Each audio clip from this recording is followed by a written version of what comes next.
जैसा कि हमने डिस्कस किया कि non functional requirements are very critical to the system, कि अगर हम नॉन फंक्शनल रिक्वायरमेंट्स को पहले मद्देनज़र ना रखें तो हो सकता है कि हमारा जो प्रोजेक्ट है वो फेलियर की तरफ चले जाए, क्योंकि फंक्शनैलिटी को बाद में ऐड करना आसान है मगर नॉन फंक्शनल रिक्वायरमेंट को बाद में ऐड करना मुश्किल है। तो ये हमने देखा कि नॉन फंक्शनल रिक्वायरमेंट्स को इस तरीके से लिखा जाए कि वो सॉफ्टवेयर सिस्टम के जो जनरल गोल्स हैं उनको देखते हुए नॉन फंक्शनल रिक्वायरमेंट्स के को जो है वो देखा जाए, स्पेसिफाई किया जाए कि कौन सी नॉन फंक्शनल रिक्वायरमेंट के ऊपर फोकस करना है। और हमने ये भी देखा है कि जो नॉन फंक्शनल रिक्वायरमेंट्स हैं वो उनकी मदद से हम सॉफ्टवेयर आर्किटेक्चर को, एक प्रोडक्ट के सॉफ्टवेयर प्रोडक्ट के जो सॉफ्टवेयर आर्किटेक्चर है उसको हम बिल्ड कर रहे होते हैं। तो यहाँ पे अगर हम देखें कि हमारे पास, हमने देखा कि नॉन फंक्शनल रिक्वायरमेंट्स को इस तरीके से लिखा जाए कि जिससे जो सिस्टम के जो जनरल गोल्स हैं वो आइडेंटिफाई हो जाएं। तो ये अब ये जो गोल्स हैं इनको अक्सर जो है वो मिस इंटरप्रीट किया जाता है, क्योंकि हमारे पास ये जो गोल्स हैं सिर्फ लिख दिए जाते हैं मगर उनको वेरीफाई करने का कोई तरीक़ेकार उसमें नहीं लिखा होता। तो यहाँ पे अगर हम देखें तो हमें कोई पहले तो हमें एक डिस्टिंक्शन जो है वो बनानी है फंक्शनल और नॉन फंक्शनल रिक्वायरमेंट्स के दरमियान, कि आपके पास जो फंक्शनैलिटी सिस्टम जो एक्सटर्नल बिहेवियर दिखा रहा है तो उसके साथ उसका जो एमर्जेंट बिहेवियर है वो क्या होगा, उसके साथ उसके क्वालिटी एट्रीब्यूट्स क्या होंगे। तो फंक्शनल रिक्वायरमेंट्स और नॉन फंक्शनल रिक्वायरमेंट्स की जो समझ है, सही समझ रखते हुए हमें तमाम रिक्वायरमेंट्स को स्पेसिफाई करना है। दूसरी चीज़ कि नॉन फंक्शनल रिक्वायरमेंट्स अगर हम लिख रहे हैं तो क्या वो वेरीफाइबल हैं, कि उसको हम वेरीफाई कर सकते हैं या नहीं कर सकते हैं। तो जितना हद तक हो सके हमारे पास जो नॉन फंक्शनल रिक्वायरमेंट्स हैं उनको वेरीफाइबल होना चाहिए। Let suppose ease of use अगर हम देखें तो ईज़ ऑफ यूज़ से क्या मुराद है कि कितना आसान है। हो सकता है कि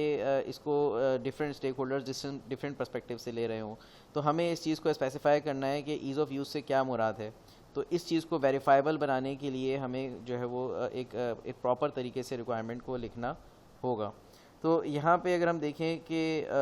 जो नॉन फंक्शनल रिक्वायरमेंट्स हैं वो अक्सर जो स्टेक होल्डर्स हैं जो उसको बयान कर रहे होते हैं, तो वो अगर उनसे आप पूछें कि आपको कितना ईज़ ऑफ यूज़ चाहिए, या कोई नॉन फंक्शनल रिक्वायरमेंट के हिसाब से आप पूछें कि आपको परफॉर्मेंस कैसी चाहिए, तो वो उसको सही तरीके से, जाहिर सी बात है कि बता नहीं पाते। और या फिर अगर बताते हैं तो उसके अंदर जो डिफरेंट स्टेक होल्डर्स हैं तो हमें उनके दरमियान कॉन्फ्लिक्ट मिलता है कि वो उसको डिफरेंट तरीके से बता रहे होते हैं कि उनको क्या नॉन फंक्शनल रिक्वायरमेंट जो है वो रिक्वायर्ड है।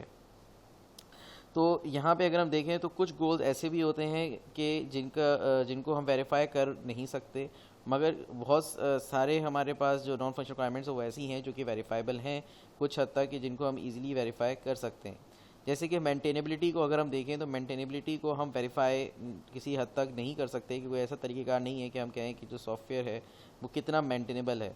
मगर ये अगर हम देखें तो अगर आप बेस्ट प्रैक्टिसेस, सॉफ्टवेयर की बेस्ट प्रैक्टिसेस को अप्लाई करते हुए चलते हैं तो फिर हम कुछ हद तक कह सकते हैं कि आप एक मेंटेनेबल सॉफ्टवेयर बना सकते हैं, मगर इसको वेरीफाई करने का एज सच कोई ख़ास तरीका मौजूद नहीं है।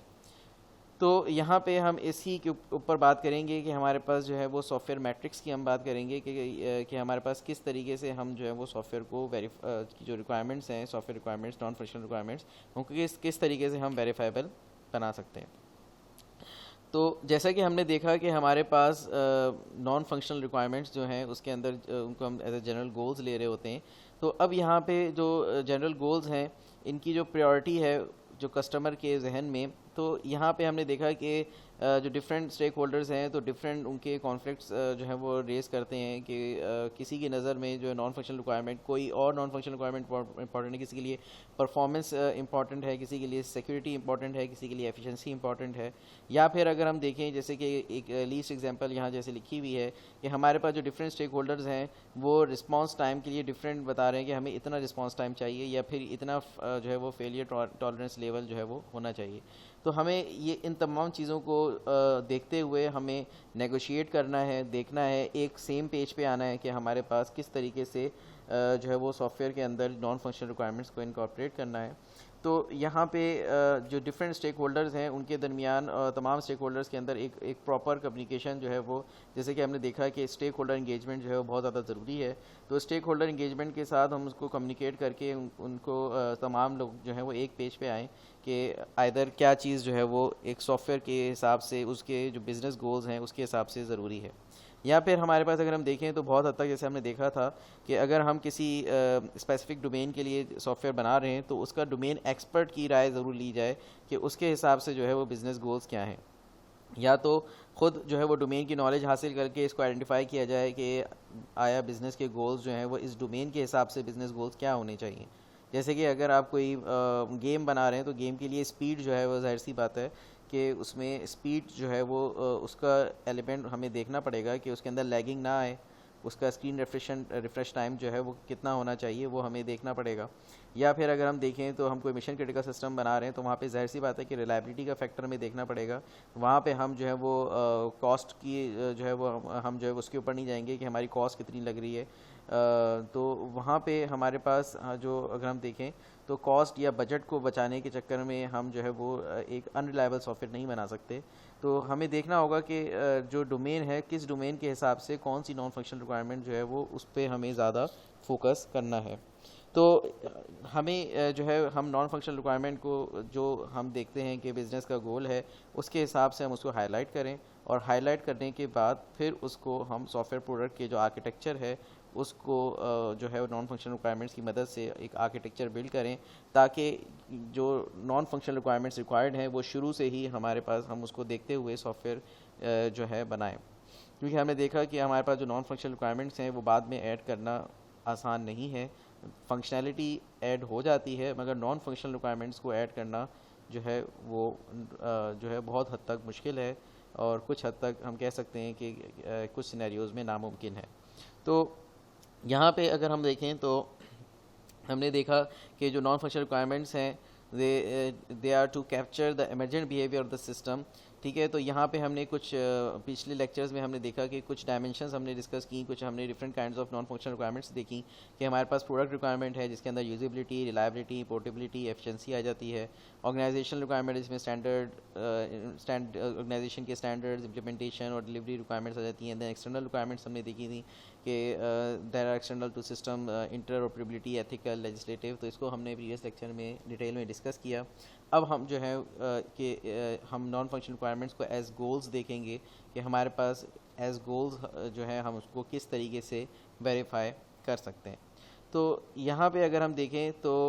नॉन फंक्शनल रिक्वायरमेंट्स को अगर हम देखें तो इनको मेजर करने के लिए हमारे पास कोई ना कोई, हमें जो रिक्वायरमेंट है उसको मेजर करने के लिए कोई ना कोई तरीक़ेकार होना चाहिए। तो इससे रिलेटेड एक छोटी सी एग्जांपल है कि लेट सपोज़ अगर आपकी कोई एक रिक्वायरमेंट की स्टेटमेंट इस तरह से लिखी जाए कि the system should be easy to use by experience controllers and should be organise in such a way that user errors are minimised. तो इस स्टेटमेंट में अगर आप देखें तो ईज़ ऑफ यूज़ या ईज़ी टू यूज़ को हम किस तरीके से डिफ़ाइन करें, या एक डेवलपर उसको किस तरीके से इनकॉर्पोरेट करेगा, या उसको हम किस तरीके से बाद में वेरीफाई कर सकते हैं। तो ये चीज़ अगर हम देखें तो यहाँ पे जो गोल है ईज़ी टू यूज़ का वो अनवेरीफाइबल है। तो इसी स्टेटमेंट को हम इन अदर वर्ड्स किस तरीके से लिख सकते हैं कि ये वेरीफाइबल हो जाए। तो यहाँ पे हमने इसी स्टेटमेंट को डिफरेंट वर्ड्स में लिख दिया, experience controllers shall be able to use all the system functions after a total of 2 hours training. तो हमने यहाँ पे क्या कर दिया कि इतनी ट्रेनिंग टाइम के बाद जो एक्सपीरियंस कंट्रोलर्स हैं वो जो है मतलब एक ट्रेनिंग टाइम ने बता दिया कि इस ट्रेनिंग टाइम के बाद जो है वो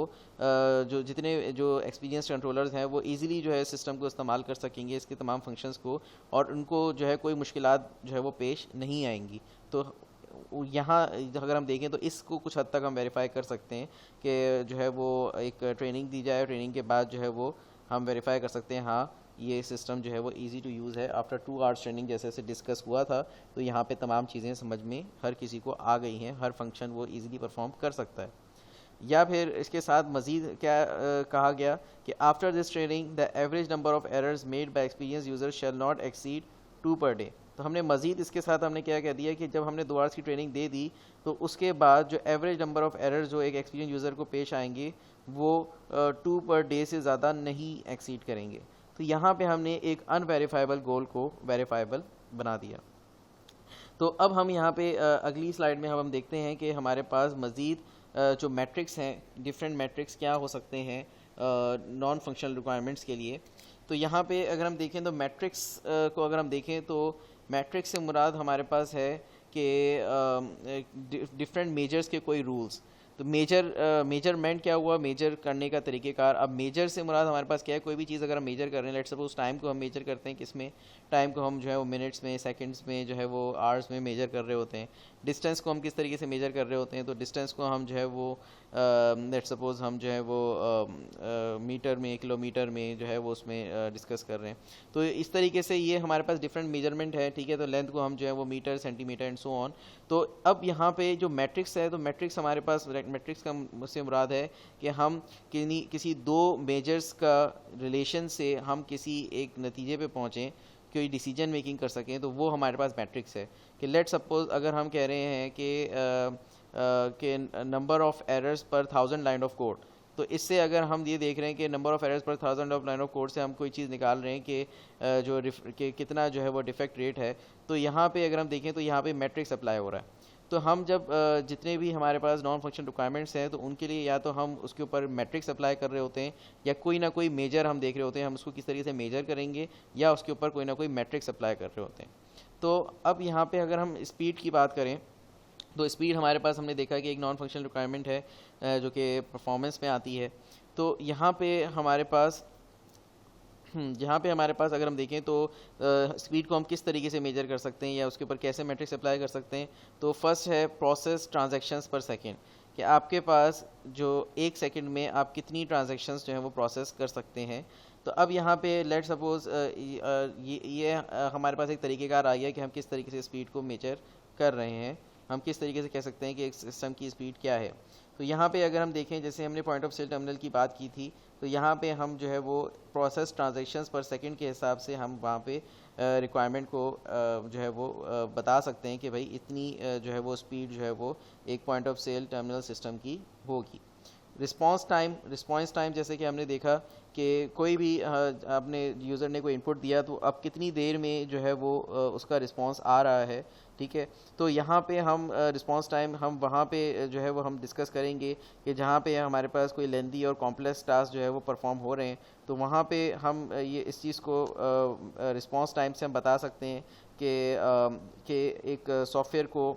हम कह सकते हैं कि एक सॉफ्टवेयर का जो कितने वक्त में जो है वो सॉफ्टवेयर जो है वो वापस जो है वो आ रहा है। लेट सपोज आपने जो है वो कोई किसी लिंक पे आपने क्लिक किया, अब उस लिंक के क्लिक करने पे कितने बाद आपको जो है वो उसका कोई रिस्पांस मिलता है, तो इसमें कितनी देर में आपकी जो है रिक्वेस्ट फुलफ़िल होती है। तो या फिर इस तरह की कोई भी चीज़ अगर हम देखें तो ये रिस्पांस टाइम में आ सकता है। तो या फिर हमारे पास अगर आप देखें कि आपने कोई एक सॉफ्टवेयर बनाया जो कि रिकवरी सॉफ्टवेयर है, तो आपके पास जब सॉफ्टवेयर को आप रिकवर करना चाहेंगे, तो कितनी देर में जो है वो आपका जो डाटा है वो रिकवर हो जाएगा, तो कितना टाइम वो लेगा, कितने अमाउंट के डाटा में कितना टाइम वो ले रहा है। तो यहाँ पे ये तमाम चीज़ें हमारे पास रिस्पांस टाइम में आ जाएंगी। या फिर स्क्रीन रिफ्रेश टाइम, जो कि अगर हम देखें तो गेम्स वगैरह के अंदर हमारे पास जो है वो स्क्रीन रिफ्रेश टाइम हम जो है वो नोट कर सकते हैं। ख़ास तौर पे गेम्स में जो है अगर हम देखें तो स्क्रीन रिफ्रेश टाइम जो है बहुत ज़्यादा मैटर करती है। तो इसी तरीके से हमारे पास डिफरेंट जो है वो तरीक़ेकार जो है वो अगर हम देखें तो मौजूद हैं। बाकी हमने अभी डिस्कस किया कि ईज़ ऑफ़ यूज़, हमने देखा कि ईज़ ऑफ़ यूज़ हम ट्रेनिंग टाइम से हम लगा सकते हैं कि हमें कितना ट्रेनिंग टाइम के बाद जो है यूज़र्स ईज़िली जो है वो सिस्टम के फंक्शंस परफॉर्म कर सकते हैं। दूसरा है number of help frames. Number of help frames से मुराद ये है कि हमारे पास एक सॉफ्टवेयर के अंदर कितने बिल्ट इन हेल्प फ्रेम्स आपने पहले से दिए गए हैं। बिल्ट इन हेल्प फ्रेम से मुराद ये है कि जिसके अंदर एक सॉफ्टवेयर के अंदर पहले से ही उसमें जो है वो कोई ट्रेनिंग मौजूद हो, या जिसके अंदर यूज़र के जो है वो क्वेश्चंस के जवाबात पहले से मौजूद हो। तो लेट सपोज अगर हम देखें, अगर आज अब जो वेब एप्लीकेशन हो या डेस्कटॉप एप्लीकेशंस हो, तो जब आप पहली दफ़ा उनको इंस्टॉल करते हैं तो वो आपको पहले जो है वो पूरा एक टूर कराता है कि आप जो है अगर आपको मैसेजेस पे चेक करना है तो आप यहाँ से मैसेजेस चेक कीजिए, अगर आप जो है वो यहाँ नोटिफिकेशन चेक करनी है तो आप यहाँ से नोटिफिकेशन चेक करें, कोई कंपोज करनी है कोई चीज़ तो आप यहाँ पे जाके क्लिक करें। तो तमाम चीज़ें हमें एक पूरी जो है वो एक ट्रेनिंग दे रहा होता है। उसी के साथ साथ अगर आप देखें तो चाहे डेस्कटॉप एप्लीकेशन हो, वेब एप्लीकेशन हो, या कोई भी सॉफ्टवेयर हो, तो जो अच्छे सॉफ्टवेयर होते हैं उनके साथ कुछ हेल्प फ्रेम्स भी मौजूद होते हैं in terms of frequently asked questions. तो वहाँ पे पहले से जो कॉमन क्वेश्चंस एक यूज़र के जहन में आ सकते हैं, कोई प्रॉब्लम उसको रेज़ हो सकती है, तो वो प्रॉब्लम के जवाबात पहले से वहाँ पे मौजूद होते हैं। तो कितने नंबर ऑफ़ हेल्पलाइंस जो हैं वो प्रोवाइड किए जा रहे हैं, तो इससे भी हम ईज़ ऑफ़ यूज़ जो है वो देख सकते हैं कि नॉर्मली कितने प्रॉब्लम्स अकर हो सकते हैं, प्रॉब्लम की कॉम्प्लेक्सिटी को देखते हुए, प्रोजेक्ट की कॉम्प्लेक्सिटी को देखते हुए उसके हिसाब से फिर जो है कितने नंबर ऑफ़ हेल्प फ्रेम्स जो हैं वो प्रोवाइड किए गए हैं। तो ये तमाम चीज़ों से हम जो है कुछ हद तक ईज़ ऑफ़ यूज़ जो है वो हम निकाल सकते हैं, कि वेरीफाई कर सकते हैं कि ईज़ ऑफ़ यूज़ जो है वो उसको हम इस तरह से देख सकते हैं। फिर मज़ीद अगर हम देखें हमारे पास रिलायबिलिटी, तो रिलायबिलिटी हमने जैसे देखा कि एक सॉफ्टवेयर जो है कितना पुरएतमाद है। तो सॉफ्टवेयर की पुरएतमादी देखने के लिए हमारे पास हम किस तरीके से देखें कि कोई सॉफ्टवेयर है तो वो कितना पुरएतमाद है। तो यहाँ पे कुछ उसके क्राइटेरिया अगर हम देखें तो हम मीन टाइम टू फेलियर देख सकते हैं। मीन टाइम टू फेलियर से मुराद हमारे पास क्या है कि कितने अरसे बाद एक सिस्टम में ख़राबी आ सकती है। यहाँ पे मीन टाइम टू फेलियर से मुराद ये हम उन सिस्टम में देखते हैं जो कि नॉन रिकवरेबल सिस्टम है, जिनके लिए किसी ह्यूमन इंटरवेंशन की ज़रूरत पड़ सकती है। तो यहाँ पे हम देखेंगे मीन टाइम टू फेलियर। तो इसके अलावा हमारे पास जो है वो अगर हम देखें कि एक और क्या तरीक़ेकार हो सकते हैं, तो मीन टाइम बिटवीन फेलियर, कि आपका अगर सिस्टम है उसमें कोई प्रॉब्लम आ जाती है तो वो ख़ुद से कितनी देर में रिकवर हो जाएगा, ख़ुद से जो है, जिसमें ह्यूमन इंटरवेंशन की ज़रूरत ना पड़े। तो यहाँ पे मीन टाइम बिटवीन फेलियर कि आपके पास कितनी देर में वो अपने आप को दोबारा से जो है वो जो है सही फंक्शनिंग उस अपनी शुरू कर देगा। तो ये हम अगर हम देखें तो ये मीन टाइम बिटवीन फेलियर है जिसमें ह्यूमन इंटरवेंशन की ज़रूरत नहीं है। फिर हमारे पास अगर हम देखें तो अगर हम लेट सपोज इनकी एग्जांपल की बात करें तो मीन टाइम टू फेलियर की एग्जांपल है कि जिसके अंदर लेट सपोज अगर आप कोई एटीएम मशीन है, अब उस एटीएम मशीन में जो है कोई ख़राबी आ गई और उसके लिए जो है वो ख़ुद से सही नहीं होगा, ठीक है। तो अब उसके लिए जो है वो बाकायदा कोई टेक्निकल पर्सन वहाँ पे जो है वो भेजना पड़ रहा है। तो ये अगर हम देखें तो ये कुछ हद तक मीन टाइम फेलियर की एग्जांपल हो सकती है। तो या कोई भी सिस्टम जिसके लिए हमें ह्यूमन इंटरवेंशन के साथ ही वो सिस्टम जो है वो सही हो सकता है, अदरवाइज़ जो है वो ख़ुद से ऐसा नहीं है कि लिंक डाउन है और ख़ुद से जो है वो थोड़ी देर बाद जो है चीज़ सही हो जाएगी। तो अगर कोई ऐसी सिचुएशन है जिसमें जो है हम देखें कि वो ख़ुद से जो है वो चीज़ जो है वो दोबारा से चलना शुरू हो जाएगी, तो वो हमारे पास मीन टाइम बिटवीन फेलियर में आएगी। फिर प्रोबेबिलिटी ऑफ अनअवेलेबिलिटी, तो अगर हम देखें तो अवेलेबिलिटी इटसेल्फ जो है वो एक नॉन फंक्शनल रिक्वायरमेंट है। और अगर हम देखें तो एक सॉफ्टवेयर की जो अगर हम देखें एक प्रोबेबिलिटी के कितना चांस है कि सॉफ्टवेयर की अनअवेलेबिलिटी का, तो ये भी हमारे पास, इससे भी हम जो है वो रिलायबिलिटी को निकाल सकते हैं कि सॉफ्टवेयर कितना रिलायबल है, या उसकी अवेलेबिलिटी कितनी है, या फिर उसकी अनअवेलेबिलिटी के कितने चांसेस हैं। तो इससे भी हम रिलायबिलिटी का या उसकी पुरएतमादी का अंदाज़ा लगा सकते हैं। साथ ही साथ रेट ऑफ फेलियर अकरेंस, कितने कितने अरसे में जो है वो फेलियर अकर हो रहा है, तो इससे भी हम पुरएतमादी निकाल सकते हैं कि हमारा जो नंबर ऑफ़ एरर्स जो हैं वो जो है वो कितने दिनों में या कितने टाइम बाद जो है वो आपके पास जो है कोई ना कोई फेलियर अकर हो रहा है। तो उससे भी हम देख सकते हैं कि हमारा सॉफ्टवेयर कितना रिलायबल है। फिर हम आ जाते हैं रॉबस्टनेस पे। रॉबस्टनेस, लेट सपोज हमारा जो सॉफ्टवेयर है ये रॉबस्टनेस जो नॉन फंक्शनल रिक्वायरमेंट है, ये एक ऐसी रिक्वायरमेंट है कि हमारा जो सिस्टम है वो वैसे नॉर्मल कंडीशन में तो करेक्ट काम कर ही रहा है, बाद में हम ये भी मज़ीद हम जो है इसके ऊपर एक और हम जो है सुपरफिशियल चीज़ लेकर आ रहे हैं कि अगर कोई एबनॉर्मल सिचुएशन अगर हो भी जाती है, कोई अनएक्सपेक्टेड सिचुएशन हो भी जाती है, तो वो ख़ुद से जो है वो किस तरीके से उसको कम्पीट करता है, खुद से किस तरीके से उसको बर्दाश्त उसके अंदर कितनी है कि वो किस तरीके से उस फेलियर से, उस एबनॉर्मल सिचुएशन से लड़ सकता है। तो ये जो कैपेबिलिटी है सिस्टम की, तो ये हमारे पास रॉबस्टनेस कहलाती है। तो इस चीज़ को अगर हम देखें तो इस चीज़ को हम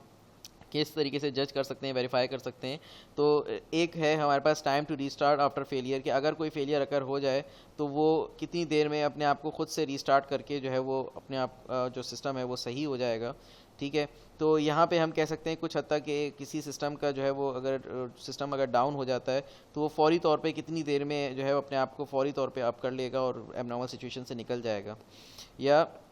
दूसरी टर्म्स में अगर हम देखें तो percentage of events causing failure, के जितने भी वो इवेंट्स हैं जो कि जिनकी वजह से फेलियर अकर हो सकता है, तो वो कितने इवेंट परफॉर्म हो रहे हैं, तो उससे भी रॉबस्टनेस हम देख सकते हैं। या फिर probability of data corruption on failure, तो यहाँ पे अगर हम देखें तो ये स्पेसिफिकली ये बाकायदा ये रोबस्टनेस की जज करने के लिए, वेरीफाई करने के लिए बहुत